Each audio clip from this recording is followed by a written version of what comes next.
ಭಾರತ ಸರ್ಕಾರದ ಕೃಷಿ ಹಾಗೂ ರೈತರ ಕಲ್ಯಾಣ ಮಂತ್ರಾಲಯ.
ಕೃಷಿ ರಂಗ ಪ್ರಾಯೋಜಿತ ಕಾರ್ಯಕ್ರಮ ಕಿಸಾನ್ ವಾಣಿ ಕೇಳುತ್ತಿರುವಂತಹ ಎಲ್ಲ ರೈತ ಬಾಂಧವರಿಗೆ ಶರಣು ಶರಣಾರ್ಥಿಗಳು. ರೈತ ಬಾಂಧವರೇ, ಇಂದಿನ ಕಾರ್ಯಕ್ರಮದಲ್ಲಿ ನೀವು ಕೇಳಲಿದ್ದೀರಿ ಹೆಸರು ಮತ್ತು ಉದ್ದು ಬೆಳೆಯಲ್ಲಿ ಬರುವ ರೋಗಗಳು ಹಾಗೂ ನಿರ್ವಹಣಾ ಕ್ರಮಗಳ ಕುರಿತು ಸಸ್ಯ ರೋಗ ತಜ್ಞರಾದ ಡಾಕ್ಟರ್ ಡಿಎಸ್ ಅಶ್ವತ್ಥನಾರಾಯಣ ಅವರೊಂದಿಗೆ ಸಂದರ್ಶನವನ್ನ ಕೇಳುವಿರಿ. ಇವರನ್ನು ಸಂದರ್ಶಿಸುವರು ಡಾಕ್ಟರ್ ವಿಜಿ ಬಾವಲತ್ತಿ. ನಂತರ ಹವಾಮಾನ ವರದಿ ಹಾಗೂ ಹವಾಮಾನ ಆಧಾರಿತ ಕೃಷಿ ಸಲಹೆಗಳು ಹಾಗೆ ಪೇಟೆ ಧಾರಣೆ. 7:20ಕ್ಕೆ ಜನಪದ ಸಂಗೀತ ಕಾರ್ಯಕ್ರಮದಲ್ಲಿ ರಾಯಚೂರು ತಾಲೂಕಿನ ನರಸಿಂಹಲು ಹಾಗೂ ಸಂಗಡಿಗರಿಂದ ಭಜನಾ ಪದಗಳನ್ನು ಕೇಳುವಿರಿ. ಮೊದಲಿಗೆ ಒಂದು ಪ್ರಕಟಣೆ.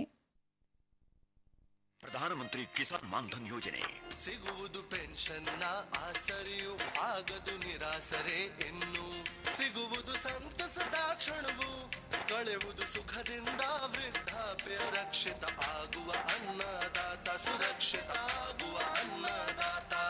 ಪ್ರಧಾನಮಂತ್ರಿ ಕಿಸಾನ್ ಮಾನ್ಧನ್ ಯೋಜನೆಯಿಂದ ಲಘು ಮತ್ತು ಸಣ್ಣ ಹಿಡುವಳಿದಾರ ರೈತರ ಭವಿಷ್ಯವಾಗುತ್ತೆ ಸುರಕ್ಷಿತ. 60 ವರ್ಷ ವಯಸ್ಸಾದ ನಂತರ 3,000 ರೂಪಾಯಿಗಳ ಮಾಸಿಕ ಪೆನ್ಷನ್ ಖಚಿತ. 55ರಿಂದ 200 ರೂಪಾಯಿಗಳ ಮಾಸಿಕ ಶುಲ್ಕ ನೀಡಿ 18ರಿಂದ 40 ವರ್ಷ ತನಕ ರೈತರು ಪ್ರವೇಶಿಸಬಹುದು. ಈ ಅಂಶದಾನ ಯೋಜನೆಯಲ್ಲಿ ಸರ್ಕಾರ ನೀಡುತ್ತದೆ ಸಮಪಾಲು ಕೊಡುಗೆ.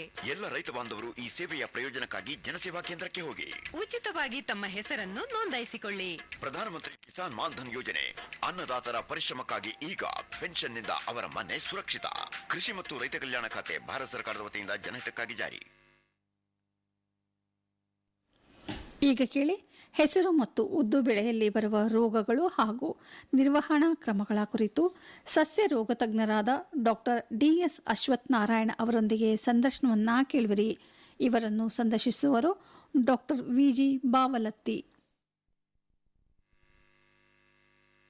ರೈತ ಬಾಂಧವರಿಗೆ ನಮಸ್ಕಾರ. ರೈತ ಬಾಂಧವರು, ಇವತ್ತಿನ ಒಂದು ಕಾರ್ಯಕ್ರಮದಲ್ಲಿ ಹೆಸರು ಮತ್ತು ಉದ್ದು ಬೆಳೆಗೆ ಬರ್ತಕ್ಕಂಥ ಪ್ರಮುಖ ರೋಗಗಳು ಮತ್ತು ಅವುಗಳ ನಿರ್ವಹಣೆಯನ್ನು ರೈತ ಬಾಂಧವರು ಹೇಗೆ ಮಾಡಬೇಕು ಅಂತಕ್ಕಂಥ ವಿಚಾರವಾಗಿ ನಮ್ಮ ರೈತರಿಗೆ ಮಾಹಿತಿಯನ್ನು ನೀಡಲಿಕ್ಕೆ ನಮ್ಮ ಜೊತೆ ಇವತ್ತು ರಾಯಚೂರು ಕೃಷಿ ವಿಜ್ಞಾನಗಳ ವಿಶ್ವವಿದ್ಯಾಲಯದ ಸಸ್ಯ ರೋಗ ತಜ್ಞರಾದಂಥ ಡಾಕ್ಟರ್ ಅಶ್ವತ್ಥನಾರಾಯಣ ಅವರು ನಮ್ಮೊಂದಿಗಿದ್ದಾರೆ. ಅವರಿಂದ ಈ ವಿಚಾರವಾಗಿ ಇವತ್ತಿನ ಕಾರ್ಯಕ್ರಮದಲ್ಲಿ ಮಾಹಿತಿಯನ್ನು ಮಾಡ್ಕೊಳ್ಳೋಂಥ. ನಮಸ್ಕಾರ ಡಾಕ್ಟರ್ ಅಶ್ವತ್ಥನಾರಾಯಣ ಅವರು. ಸರ್ ನಮಸ್ಕಾರ ಸರ್.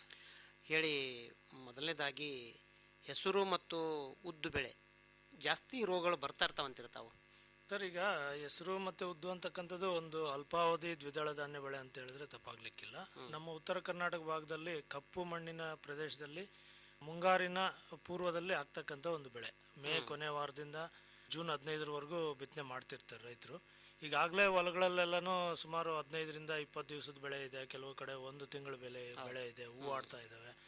ಸೊ ಈಗಾಗ ಏನಾಗಿದೆ ಅಂತಂದರೆ, ಈಗ ಮಳೆನೂ ಪ್ರಾರಂಭ ಆಗಿದೆ, ಮಳೆ ಚೆನ್ನಾಗಿ ಬೀಳ್ತಾ ಇದೆ ಎಲ್ಲ ಕಡೆನೇ. ಸೊ ಬಿತ್ತುವಂಥ ಸಂದರ್ಭದಲ್ಲಿ ಏನಿತ್ತು, ಸ್ವಲ್ಪ ಒಣ ಹವೆ ಇತ್ತು ಆವಾಗ. ಅಂದರೆ ಮುಂಗಾರು ಆಗ್ತಾನೆ ಪ್ರಾರಂಭ ಆಗಿತ್ತು ಮತ್ತು ಒಣ ಹವೆ ಇತ್ತು. ಆ ಒಂದು ಸಂದರ್ಭ ಏನಿದೆ ಅಂತಂದರೆ, ಈ ಕೀಟಗಳು ಏನಿದಾವಲ್ಲ, ರೋಗ ಪ್ರಸಾರ ಮಾಡ್ತಕ್ಕಂಥ ಕೀಟಗಳಿಗೆ ಬಹಳ ಅನುಕೂಲಕರವಾಗಿರ್ತಕ್ಕಂಥ ವಾತಾವರಣ. ಈ ಸಸಿಗಳು ಬಂದಂಥ ಸಂದರ್ಭದಲ್ಲಿ ಆ ಒಂದು ಕೀಟಗಳಿಂದ ನಂಜಾಣು ರೋಗಗಳು ಪ್ರಸಾರ ಆಗ್ತಕ್ಕಂಥದ್ದನ್ನು ನಾವು ನೋಡಿದ್ದೀವಿ. ಅಲ್ಲದೇ ಕೆಲವೊಂದು ಶಿಲೀಂಧ್ರ ರೋಗಗಳು ಸಹ ಈ ಒಂದು ಹೆಸರು ಮತ್ತು ಉದ್ದು ಬೆಳೆಗಳನ್ನು ಆಗಿಂದಾಗೆ ಹವಾಮಾನ ಆಧಾರಿತವಾಗಿ ಕಾಡ್ತಾ ಬರ್ತಾ ಇರ್ತವೆ. ಈಗ ನಂಜಾನು ರೋಗ ಹೇಳಿರ್ತಾವೆ ಹೆಸರು ಬೆಳೆಗೆ ಸಾಮಾನ್ಯವಾಗಿ ಬರೋದು. ನಂಜಾನು ರೋಗ ಲಕ್ಷಣಗಳು ಹೇಗಿರ್ತವೆ ಹೆಸರು ಬೆಳೆಯಲ್ಲಿ? ಎರಡು ಬೆಳೆಗಳಲ್ಲಿ ಮುಖ್ಯವಾಗಿ 2 ಥರ ನಂಜಾಣು ರೋಗಗಳು ಬರ್ತವೆ ಸರ್. ಒಂದು, ಈಗ ನಾವೇನು ಹೊಲಗಳಲ್ಲಿ ನೋಡ್ತಾ ಇದ್ದೀವಿ, ಹಳದಿ ನಂಜು ರೋಗ ಅಂತೇಳಿ ಕರಿತೀವಿ. ಹಳದಿ ನಂಜು ರೋಗ. ಹಳದಿ ನಂಜು ರೋಗ. ಬೆಳೆ ಎಲ್ಲ ಹಳದಿಯಾಗಿರುತ್ತಾ? ಎಲ್ಲ ರೋಗ ಬಂದ್ಮೇಲೆ ಎಲ್ಲ ಎಲೆಗಳೆಲ್ಲನೂ ಒಂದು ಹಳದಿ ಚಿನ್ನದ ಹಳದಿ ಬಣ್ಣದ ಎಲೆಗಳು ಕಂಡು ಬರ್ತವೆ. ಅತಿ ತೀಕ್ಷ್ಣವಾಗಿ ದೂರದಿಂದನೇ ನೋಡಿ ಕಂಡಿಡ್ಕೋಬಹುದು ಇದು ಹಳದಿ ನಂಜು ರೋಗಕ್ಕೆ ತುತ್ತಾಗಿದೆ ಅಂತ ಹೇಳ್ಬಿಟ್ಟು. ಈ ರೀತಿಯಾಗಿರ್ತಲ್ಲ ಅಂದ್ರೆ ಎಲೆಗಳಲ್ಲಿ ಏನಾಗುತ್ತೆ, ಚಿಗುರು ಎಲೆಗಳೆಲ್ಲನೂ ಹಳದಿ ಬಣ್ಣಕ್ಕೆ ಪರಿವರ್ತನೆ ಆಗ್ತದೆ. ಆಮೇಲೆ ಏನಾಗುತ್ತೆ, ಬೆಳೆ ಕುಂಠಿತವಾಗ್ತದೆ, ಬೆಳೆಯೋದಿಲ್ಲ. ತದನಂತರ ಹೂವು ಮತ್ತು ಕಾಯಿ ಬರುವಂಥ ಸಂದರ್ಭದಲ್ಲಿ ಏನಾಗುತ್ತೆ ಅಂತಂದರೆ ಕಾಯಿಗಳು ಎಲ್ಲ ಹಳದಿ ಬಣ್ಣಕ್ಕೆ ತಿರುಗಿಬಿಡ್ತದೆ. ಕಾಯಿಗಳ ಬೆಳವಣಿಗೆನೂ ಸರಿಯಾಗಿ ಆಗೋದಿಲ್ಲ. ಆಮೇಲೆ ಕಾಳು ಕಟ್ಟುವ ಹಂತದಲ್ಲಿ ಇತ್ತು ಅಂತಂದರೆ ಒಳಗಡೆ ಇರ್ತಕ್ಕಂಥ ಬೀಜಗಳು ಸಹ ನಾವು ಆರೋಗ್ಯವಾಗಿರ್ತಕ್ಕಂಥ ಬೆಳೆನಲ್ಲಿ ಹಸಿರು ಬಣ್ಣದ ಬೀಜಗಳು ಕಾಣ್ತವೆ. ಆದರೆ ಈ ರೋಗ ಪೀಡಿತ ಇದು ಗಿಡಗಳಲ್ಲಿ ಏನಾಗಿತ್ತು ಅಂತಂದರೆ ಒಳಗಡೆ ತಿಳಿ ಹಸಿರಿನಿಂದ ಇಲ್ಲಾಂದರೆ ತಿಳಿ ಹಳದಿ ಬಣ್ಣದಿಂದ ಕೂಡಿರ್ತಕ್ಕಂಥ ಬೀಜಗಳಿರ್ತವೆ. ಸೊ ಹಾಗಾಗಿ ಈ ನಂತರ ಒಕ್ಕಣೆ ಮಾಡಿದಾಗ ಏನಾಗುತ್ತೆ, ಧಾರಣೆ ಕಡಿಮೆ ಆಗ್ತದೆ. ಅಂದರೆ ಮಾರ್ಕೆಟಿನಲ್ಲಿ ಬಣ್ಣ ಮಾಸದಂಗೆ ಕಾಣ್ತಿರ್ತದೆ. ಹಾಗಾಗಿ ಏನಾಗುತ್ತೆ, ಧಾರಣೆ ಕಡಿಮೆ ಆಗ್ತಾ ಹೋಗ್ತದೆ. ಇವು ಒಂದು ನಂಜು ರೋಗದ ಲಕ್ಷಣಗಳು, ಅಂದರೆ ಹಳದಿ ನಂಜು ರೋಗದ ಲಕ್ಷಣಗಳು. ಹೇಗೆ ಈ ರೋಗ ಏನು ವಾತಾವರಣದಲ್ಲಿ ಬದಲಾವಣೆಗಳಾದಾಗ ಬರ್ತದಂತೀರೋ ಅಥವಾ ಸಾಮಾನ್ಯವಾಗಿ ಪ್ರತಿ ವರ್ಷನೂ ಇದು ಬರ್ತಾ ಇರ್ತಂತೀರೋ? ಈಗ ಹೆಸರು ಬೆಳೆಯನ್ನು ಸಾಮಾನ್ಯವಾಗಿ ಮಳೆಗಾಲ ಮತ್ತು ಬೇಸಿಗೆಯಲ್ಲಿ ಬೆಳಿತಿರ್ತಾರೆ ರೈತರು. ಹೌದೌದು ಸರ್.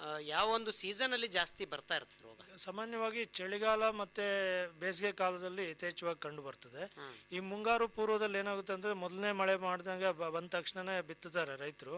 ಅವಾಗ ಸ್ವಲ್ಪ ಒಣ ಹವೆ ಇರ್ತದೆ. ಈಗ ನಾನು ಈ ರೋಗ ಪ್ರಸಾರ ಆಗ್ತಕ್ಕಂಥದ್ದು ಬಿಳಿ ನೊಣ ಅಂತಕ್ಕಂಥ ಒಂದು ವೈಟ್ ಫ್ಲೈ ಅಂತ ಹೇಳಿ ಕರಿತೀವಿ. ಅದರಿಂದ ಒಂದು ಸಣ್ಣ ಉದಾಹರಣೆ ಕೊಡ್ಬೇಕಂತಂದ್ರೆ, ನಮಗೆ ಈಗ ಈ ಮನುಷ್ಯರಲ್ಲಿ ಒಂದು ವೈರಾಣು ಡೆಂಗ್ಯೂ ಫೀವರ್ ಆಯ್ತು, ಚಿಕನ್ ಗುನ್ಯಾ, ಇವು ಸೊಳ್ಳೆಗಳಿಂದ ಪ್ರಸಾರ ಆಗ್ತಾವಲ್ಲ, ಆ ರೀತಿಯಾಗಿ ಒಂದು ರೋಗ ಇರ್ತಕ್ಕಂಥ ಗಿಡದಿಂದ ರಸ ಹೀರ್ಕೊಂಡು ಮತ್ತೆ ಪಕ್ಕದಲ್ಲಿರ್ತಕ್ಕಂಥ ಆರೋಗ್ಯ ಗಿಡಗಳಿಗೆ ಪ್ರಸಾರ ಮಾಡ್ತಾ ಹೋಗ್ತಿರ್ತದೆ. ಸೊ ಇದಕ್ಕೆ ಮೂಲವಾಗಿ ಈ ಆಸರೆ ಸಸ್ಯಗಳು ಅಂತೇಳಿ ಬದುಗಳಲ್ಲಿರ್ತವೆ. ಮುಖ್ಯವಾಗಿ ಬೇದಿ ಸೊಪ್ಪು ಅಂತ ಹೇಳ್ತೀವಿ, ಕ್ರೋಟಾನ್ ಅಂತೇಳಿ ಅಂತ ಅಂತೀವಿ, ಒಂದು ಸಣ್ಣ ಬಿಂದಿಗೆ ಸೊಪ್ಪು, ಆಮೇಲೆ ಮುಳ್ಳು ಒಣಗನೆ ಸೊಪ್ಪು ಅಂತೇಳಿ, ಪಾರ್ಥೇನಿಯಂ ಅಂತಕ್ಕಂಥದ್ದು. ಈ ಒಂದು ಎಲ್ಲ ಕಳೆ ಸಸ್ಯಗಳಲ್ಲಿ ಈ ಬೆಳೆ ಇಲ್ಲದೆ ಇರ್ತಕ್ಕಂಥ ಸಂದರ್ಭದಲ್ಲಿ ಆಶ್ರಯ ಪಡ್ಕೊಂಡಿರ್ತವೆ. ಈ ಒಮ್ಮೆಲೆ ನಾವು ಎಲ್ಲ ಕಡೆ ಬಿತ್ತನೆ ಮಾಡ್ತೀವಿ, ಬೆಳೆ ಬಂದಂಥ ಸಂದರ್ಭದಲ್ಲಿ ಏನಾಗುತ್ತೆ, ಬದುಗಳಲ್ಲಿ ಹೊಲ ಎಲ್ಲ ಸ್ವಚ್ಛವಾಗಿ ಇಟ್ಕೊಂಡಿರ್ತೀವಿ, ಮತ್ತು ಏನಾಗುತ್ತೆ ಅಂತ ಬದುಗಳಲ್ಲಿ ಕಳೆಗಳಿದ್ದೇ ಇರ್ತವೆ. ಸೊ ಅದರಲ್ಲಿ ಗುರ್ತು ಹಿಡ್ಕೋಬೋದು ರೈತರು. ಹಳದಿ ಆಗಿರ್ತವೆ ಎಲೆಗಳು, ಕಳೆಗಳು ಸಹ ಹಳದಿ ಆಗಿರ್ತವೆ. ಅವು ಏನಕ್ಕಂದ್ರೆ ಈ ರೋಗಕ್ಕೆ ಮುಖ್ಯವಾಗಿರ್ತಕ್ಕಂಥ ಮೂಲ. ಅಂದ್ರೆ ಬೇದಿ ಸೊಪ್ಪು ಅಂತ ಹೇಳ್ತೀವಿ, ಆಮೇಲೆ ಸೀಮೆಎಣ್ಣೆ ಗಿಡ ಅಂತ ಹೇಳಿ ಕರಿತೀವಿ, ಅವೆಲ್ಲ ಹಳದಿ. ಅಂತ ಗಿಡಗಳನ್ನ ನಾವು ನಿರ್ಮೂಲನೆ ಮಾಡ್ಬೇಕು. ಅಂದ್ರೆ ಬಿತ್ತನೆ ಮಾಡುವಂತ ಸಂದರ್ಭದಲ್ಲಿ ಸ್ವಚ್ಛವಾಗಿ ಇಟ್ಕೋಬೇಕು. ಅದೇ ಮುಖ್ಯವಾಗಿ ಕೀಟನಾಶಕಗಳು ಸಿಂಪಡಣೆ ಮಾಡ್ತಕ್ಕಂಥದ್ದು ಅದು ಎರಡನೇ ವಿಚಾರ. ಅಂದ್ರೆ ರೋಗ ಬಂದ್ಮೇಲೆ ನಾವು ಎಷ್ಟೇ ಮಾಡಿದ್ರು ಅದು ಅಷ್ಟಕ್ಕಷ್ಟೇ ಇರ್ತದೆ. ಮೊದಲು ಮೂಲ ಏನಿದೆ ಅದನ್ನ ತೆಗಿತಕ್ಕಂಥ ಒಂದು ಕಾರಣಗಳನ್ನು ಹುಡುಕ್ಬೇಕು, ಅದನ್ನ ಹತೋಟಿ ಮಾಡ್ಕೋಬೇಕಾಗತ್ತೆ. ಸೊ ಇದು ತೆಗೆದ್ರೆ ಏನಾಗುತ್ತೆ ಅಂತಂದ್ರೆ, ಈ ಬಿಳಿ ನೊಣದಿಂದ ಮೂಲ ಇಲ್ಲದೆ ಇರುವಾಗ ಏನಾಗುತ್ತೆ, ಪ್ರಸಾರ ಆಗ್ತಕ್ಕಂಥದ್ದನ್ನು ನಾವು ತಡಿಬಹುದು. ಈಗ ಹೆಸರು ಅಥವಾ ಉದ್ದು ಬೆಳೆಯಲ್ಲಿ ಎಲ್ಲಾದ್ರೂ ಒಂದು ಸ್ವಲ್ಪ ಒಂದು ಪ್ಯಾಚ್ ಅಲ್ಲಿ ಹಳದಿ ನಂಜಾನು ರೋಗ ಕಂಡು ಬಂತಂದ್ರೆ ಇಮಿಡಿಯೇಟ್ ಆಗಿ ಏನ್ ಮಾಡ್ಬೇಕು ರೈತರದು? ಪ್ರಸಾರ ಜಾಸ್ತಿ ಆಗ್ಲಾರ್ದಂಗೆ ತಡಿಬೇಕಾಗಿತ್ತಂದ್ರೆ ಸೊ ಈಗ ಕೆಲವು ಸಂದರ್ಭದಲ್ಲಿ ಏನ್ ಮಾಡ್ತೀವಿ, ರೋಗ ಕಂಡ ತಕ್ಷಣನೇ ನಾನು ಆಗ್ಲೇ ಹೇಳಿದೆ ಲಕ್ಷಣಗಳು, ಅಂತ ಗಿಡಗಳನ್ನ ನಿರ್ದಾಕ್ಷಿಣ್ಯವಾಗಿ ಕಿತ್ತು ಬಿಡ್ಬೇಕು. ಪ್ರಾರಂಭದಲ್ಲಿ ತೆಗೆದು ಹೊರಗಡೆ ಹಾಕಿ, ಸಾಧ್ಯತೆ ಇದ್ರೆ ಸುಟ್ಟಾಕ್ತಕ್ಕಂಥದ್ದು, ಮುಚ್ಚಿ ಬಿಡ್ತಕ್ಕಂಥದ್ದು. ಇಲ್ಲ ಒಂದು ಗಿಡ ಇದೆ, ರೈತರಿಗೆ ಏನಾಗುತ್ತೆ ಅಂತಂದ್ರೆ ಏನಪ್ಪಾ ಗಿಡ ತೆಗೆಯೋದು ಅಂತಕ್ಕಂಥ ಒಂದು ಮನೋಭಾವ ಇರ್ತದೆ. ಹಾಗಾಗಿ ನಾವು ಒಂದು ಗಿಡ ಮುಖ ನೋಡಕ್ ಹೋಯ್ತು ಅಂತಂದ್ರೆ ನಾಳೆ ದಿವಸ 100 ಗಿಡ ಹೋಗ್ಬಿಡುತ್ತೆ, ಹಾಳಾಗುತ್ತೆ. ಅದನ್ನ ಏನ್ ಮಾಡಬೇಕು, ಪ್ರಾರಂಭದಲ್ಲೇ ರೋಗ ಇರ್ತಕ್ಕಂಥ ಗಿಡಗಳನ್ನ ತೆಗಿತಕ್ಕಂಥದ್ದು ಬಹಳ ಮುಖ್ಯ. ಇದು ಒಂದು ವಿಚಾರ ಸರ್. ಆಮೇಲೆ ಇನ್ನೊಂದು ಅಂತಂದ್ರೆ, ಈಗಾಗ್ಲೇ ನಾನು ಅಂದ 21 ತಿಂಗಳು ಬೆಳೆ ಇದೆ, ಇದನ್ನ ಮುಂಚಿತವಾಗಿನೇ ಹೊಲದ ಸುತ್ತಲೂ ಸ್ವಲ್ಪ ಜೋಳ ಹಾಕೋಬೇಕಾಗಿತ್ತು ಆಗ್ಲೇನೆ. ಯಾಕಂದ್ರೆ ಒಂಥರ ಬೇಲಿ ತರ ಇರ್ತಿತ್ತು, ರೋಗ ಹೊರಗಡೆ ಇದ್ರು ಒಳಗ್ ಬರ್ಲಾರ್ದಂಗೆ ಸಜ್ಜೆ ಇಲ್ಲ ಜೋಳನ ಹಾಕೊಂಡಿದ್ರೆ ಬಹಳ ಚೆನ್ನಾಗಿರ್ತಿತ್ತು.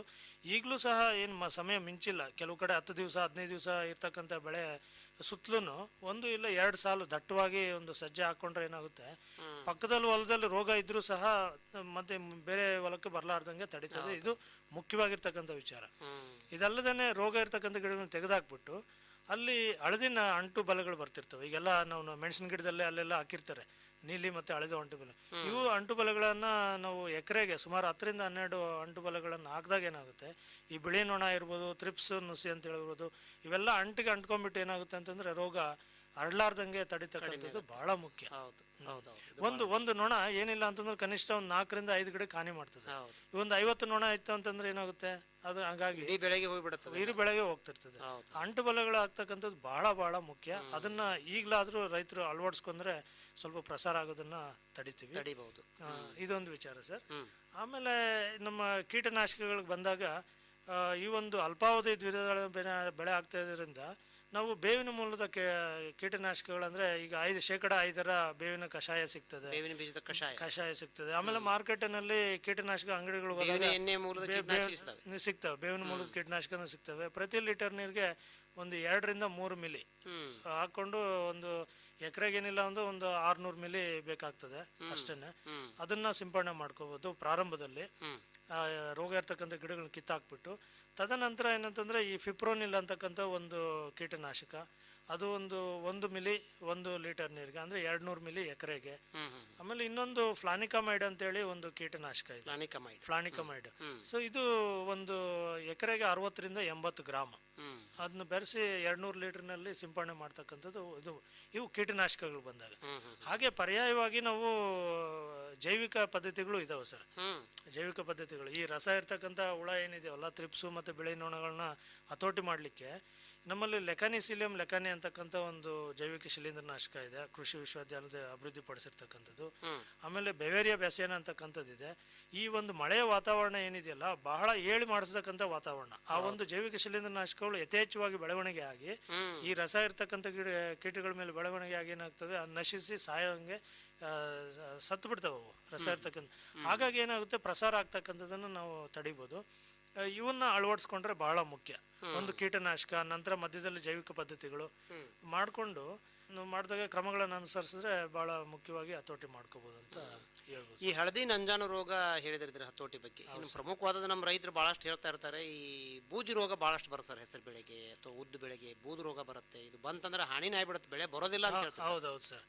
ಏನ ನಮ್ಮ ದೂರದಿಂದಾನೇ ನೋಡ್ಬೋದು, ಬೂದಿ ಬಣ್ಣ ಬಂದ ತಕ್ಷಣ ಏನು ಬೆಳೆಗೆ ಏನೇನ ಒಂದು ಸುಣ್ಣ ಬಣ್ಣ ಬಳಸಿದಾರೆ ಅಂತೇಳಿ ಎಲೆಗಳ ಮೇಲೆಲ್ಲ ಬಿಳಿ ಪುಡಿ ಚದರ್ದಂಗೆ ಉದುರಿಸ್ದಂಗೆ ಇರ್ತದೆ. ಇದು ಸ್ವಲ್ಪ ವಾತಾವರಣ ಒಣ ಹವೆ ಇರಬೇಕು, ಸ್ವಲ್ಪ ಒಣ ಹವೆ ಇದ್ದು ಮಳೆ ಬಿಡುವು ಕೊಡ್ಬೇಕು. ಮಳೆ ಬಿಡುವು ಕೊಟ್ಟು ಒಣ ವಾತಾವರಣ ಇತ್ತು ಅಂದಾಗ ಏನಾಗುತ್ತೆ, ಈ ಹೂವ ಮತ್ತೆ ಕಾಯಿ ಬರುವಂತ ಹಂತದಲ್ಲಿ ಬೂದು ರೋಗ ಸ್ಟಾರ್ಟ್ ಆಗ್ಬಿಡ್ತದೆ. ಇದನ್ನ ಹತೋಟಿ ಮಾಡ್ಲಿಕ್ಕೆ ನಾವು ಪ್ರಾರಂಭದಲ್ಲೇ ನೀರಿನಲ್ಲಿ ಕರಗತಕ್ಕಂಥ ಒಂದು ಗಂಧಕ ಏನಿದೆಯಲ್ಲ, ವೆಟಬಲ್ ಸಲ್ಫರ್ 2.5 ಗ್ರಾಮ್ ಪ್ರತಿ ಲೀಟರ್ ನೀರಿಗೆ ಬೆರೆಸಿ ನಾವು ಸಿಂಪಡಣೆ ಮಾಡ್ಕೋಬಹುದು. ಇದೊಂದು ವಿಚಾರ. ಆಮೇಲೆ ಈ ಸೂಡೋಮೋನಾಸ್ ಫ್ಲೋರೆಸೆನ್ಸ್ ಅಂತಕ್ಕಂಥ ಒಂದು ಜೈವಿಕ ದುಂಡಾಣು ನಾಶಕ, ಅದನ್ನ ಪ್ರತಿ ಲೀಟರ್ ನೀರಿಗೆ 5 ಗ್ರಾಮ್ನಂತೆ ಬೆರೆಸಿ ನಾವು ಸಿಂಪಡಣೆ ಮಾಡೋದ್ರಿಂದ ಹತೋಟಿ ಮಾಡ್ಕೋಬಹುದು. ಒಂದ್ ವೇಳೆ ರೋಗದ ತೀಕ್ಷ್ಣತೆ ಹೆಚ್ಚಾಯ್ತು, ತೀವ್ರತೆ ಜಾಸ್ತಿ ಹೆಚ್ಚಿಗಾಯ್ತು ಅಂತ ಸಂದರ್ಭದಲ್ಲಿ ನಾವು ಬೇರೆ ಒಂದು ಶಿಲೀಂಧ್ರನಾಶಕಗಳಿಗೆ ಮೊರೆ ಹೋಗ್ಬೋದು. ಉದಾಹರಣೆಗೆ ಹೇಳ್ಬೇಕಂತಂದ್ರೆ ಕಾರ್ಬನ್ ಡೈಸಿಮ್ ಅಂತಕ್ಕಂಥದ್ದು ಶಿಲೀಂಧ್ರನಾಶಕ, ಎಕರೆಗೆ 200 ಗ್ರಾಮು 200 ಲೀಟರ್ ನೀರು ತಗೊಂಡಲ್ಲಿ ಸಿಂಪಡಣೆ ಮಾಡಬೇಕಾಗ್ತದೆ. ಇನ್ನೂ ಹೆಚ್ಚಿಗೆ ಆಯ್ತು ಅಂತಂದ್ರೆ ಈ ಮೈಕ್ಲೋಬಿಟನಿಲ್ ಅಂತಕ್ಕಂಥ ಒಂದು ಶಿಲೀಂಧ್ರನಾಶಕ ಇದೆ, ಮೈಕ್ಲೋಬಿಟನಿಲ್. ಅದು ಅಷ್ಟೇ ಒಂದು 200 ಗ್ರಾಮ್ 200 ಲೀಟರ್ನಲ್ಲಿ ಹಾಕಿ ಸಿಂಪಡಣೆ ಮಾಡೋದ್ರಿಂದ 1 ಇಲ್ಲ 2 ಸಿಂಪಡಣೆ ಸಾಕು. ಹತೋಟಿ ಅಂದ್ರೆ ಪ್ರಾರಂಭದಲ್ಲೇ ನಾವು ಮಾಡಿದ್ರೆ ಪರಿಣಾಮಕಾರಿಯಾಗಿ ಹತೋಟಿ ಮಾಡ್ಬೋದು. ಬೂದಿ ರೋಗನು ಸಾಮಾನ್ಯವಾಗಿ ಹೂ ಬಿಡ್ತಕ್ಕ ಹಂತದಲ್ಲಿ ಬರುವ ಸಾಧ್ಯತೆಗಳು ಜಾಸ್ತಿ. ಹೌದೌದು. ಹೂವು ಮತ್ತೆ ಕಾಯಿ ಕಚ್ಚುವಂತ ಅವಾಗ ದ್ಯುತಿ ಸಂಶ್ಲೇಷಣ ಕ್ರಿಯೆ ಸರಿಯಾಗಿ ಆಗ್ಲಿಲ್ಲ ಅಂತಂದ್ರೆ ಕಾಳುಗಳು ಸರಿಯಾಗಿ ಬಲಿಯೋದಿಲ್ಲ, ಅವಾಗ ಇಳುವರಿ ಕುಂಠಿತ ಆಗ್ತಂತ ಸಾಧ್ಯತೆ ಹೆಚ್ಚಾಗಿ ಬರ್ತದೆ. ಇದೊಂದು ವಿಚಾರ. ಆಮೇಲೆ ಇನ್ನೊಂದು ಥ್ರಿಪ್ಸ್ ಇಂದ ಪ್ರಸಾರ ಆಗ್ತಕ್ಕಂಥ ಕುಡಿ ಸಾಯುವ ನಂಜು ರೋಗ ಅಂತ ಹೇಳ್ಬಿಟ್ಟು ಇತ್ತೀಚಿನ ದಿನಗಳಲ್ಲಿ ಕುಡಿ ಸಾಯುವ ನಂಜು ರೋಗ ಲಕ್ಷಣಗಳು ಹೇಗೆ ಬರ್ತವೆ? ಲಕ್ಷಣಗಳು ಏನಾಗುತ್ತೆ ಅಂದ್ರೆ, ಕುಡಿ ಎಲೆಗಳು ಏನಿರ್ತಾವಲ್ಲ, ಚಿಗುರು ಎಲೆಗಳು ಸ್ವಲ್ಪ ತೀಕ್ಷ್ಣ ಹಳದಿ ಮತ್ತೆ ಕಂದು ಮಿಶ್ರಿತ ಬಣ್ಣ ಇರ್ತದೆ. ತದನಂತರ ಸುಟ್ಟಂಗೆ ಒಣಗ್ತಾ ಹೋಗ್ತದೆ ತುದಿ ಎಲೆಗಳು. ಆಮೇಲೆ ಕುಡಿನೂ ಒಣಗ್ಬಿಡ್ತದೆ. ಯಾವಾಗ ಕುಡಿ ಒಣಗ್ತದೆ ಬೆಳವಣಿಗೆ ಆಗೋದಿಲ್ಲ. ಈ ಒಂದು ಸಸ್ಯ ಹಂತದಲ್ಲೇ ಸುಮಾರು ಒಂದು 15-20 ದಿವಸ 1 ತಿಂಗಳೊಳಗಡೆ ಏನೋ ರೋಗ ಬಂತು ಅಂತಂದ್ರೆ ಆ ಗಿಡಗಳು ಬೆಳವಣಿಗೆ ಆಗೋದಿಲ್ಲ, ಕೆಲವೊಂದ್ಸಲಿ ಒಣಗೆ ಹೋಗ್ಬಿಡ್ತವೆ. ಅಂತ ಸಂದರ್ಭದಲ್ಲಿ ಇಳುವರಿ ಸುಮಾರು ಒಂದು ಹೆಚ್ಚಿಗೆನೇ ಆಗುತ್ತೆ ಅಂತ ಹೇಳ್ಬೋದು. ಸೊ ಹಾಗಾಗಿ ಕೆಲವೊಂದು ಪ್ರದೇಶಗಳಲ್ಲಿ ಸ್ವಲ್ಪ ಮುಂಜಾಗ್ರತೆ ಕ್ರಮಗಳನ್ನ ಅನುಸರಿಸ್ಕೋಬೇಕಾಗ್ತದೆ. ಏನು ಸಿಂಪಡಣೆ ಮಾಡ್ಬೇಕಾಗತ್ತೆ? ಸಿಂಪಡಣೆ ಅಂತಂದ್ರೆ ಈ ಮೊದಲು ಈಗಾಗಲೇ ಆಗ್ಬಿಟ್ಟಿದೆ, ಬೀಜೋಪಚಾರ ಮಾಡಿದ್ರೆ ಬಹಳ ಉತ್ತಮ. ಇಮಿಡಾಕ್ಲೋಪ್ರಿಡ್ ಅಂತ ಹೇಳಿ ಸಿಗುತ್ತೆ, ಬಿತ್ತುವಾಗ ಇವು ರಸ ಇರ್ತಕ್ಕಂಥ ಕೀಟಗಳಿಗೆ ರಕ್ಷಣೆ ಕೊಡ್ತದೆ. ಅಂದ್ರೆ ಹಳದಿ ನಂಜು ರೋಗ ಆಗಿರ್ಬೋದು, ಈ ಕುಡಿ ಸಾಯುವ ನಂಜು ರೋಗ ಇರ್ಬೋದು. ಅದು ಸುಮಾರು ಒಂದು 5 ರಿಂದ 6 ಮಿಲಿ ಪ್ರತಿ ಕೆಜಿ ಬೀಜೋಪಚಾರ ಮಾಡ್ಕೋಬಹುದು.